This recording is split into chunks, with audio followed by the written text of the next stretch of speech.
Warren whistled softly to himself as he made his round through the cemetery. His long work day was just beginning. He was going to be there all night. He didn't mind working on Halloween, especially since he was getting overtime pay. Halloween was no big deal to him. It was just an excuse for kids to act even more stupid than usual. In fact, he was worried that some would teepee his house while he was gone. Stupid bastards. Warren turned a corner. The Eddington Mausoleum came into view. He shivered with unease. The building always gave him the creeps. It wasn't as bad during the day, but still, he never went near the place. One night, when he first started working here, he walked by and thought he heard a noise inside the tomb. He'd assumed that some kids had broken in, but when he investigated, he discovered the door locked tight.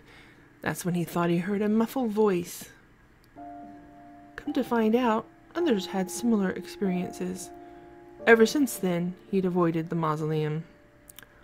Warren cut between two crypts until the Eddington tomb was out of sight. He started whistling again, trying to put it out of his mind. He about reached the back wall of the cemetery when he heard a car honk from the front gates. He turned to go see what it was about, because it was Halloween. There was a second guard on duty, Jim. The gates were open when he arrived. A red convertible was parked on the curb. Jim was talking to the driver, a girl. By her blonde hair and the car she was driving, Warren recognized her even from a distance. She was Chelsea Eddington. Her family owned that damn mausoleum he hated. The Eddingtons owned practically the entire town. Good afternoon, Miss Eddington, Warren said as he approached. She smiled at him. Well, it was a good afternoon until my tire went flat, she said. Jim turned to Warren. I told her that we'd change the tire for her, he said. Sure, no problem. We'll have you back on the road in no time, Miss Eddington. Thank you. I'd really appreciate it, she said. I would have called the auto club, but my cell phone isn't working for some reason. No worries, Jim said. It gives us something to do besides just standing around all day. Jim got the jack and tire iron from out of the trunk and started to loosen the lug nuts. Warren dug out the spare tire. He immediately noticed a problem. The spare is flat, he said. What? Jim said. Warren dropped the tire onto the curb. It hit the concrete with a dull thud. It's useless, he said.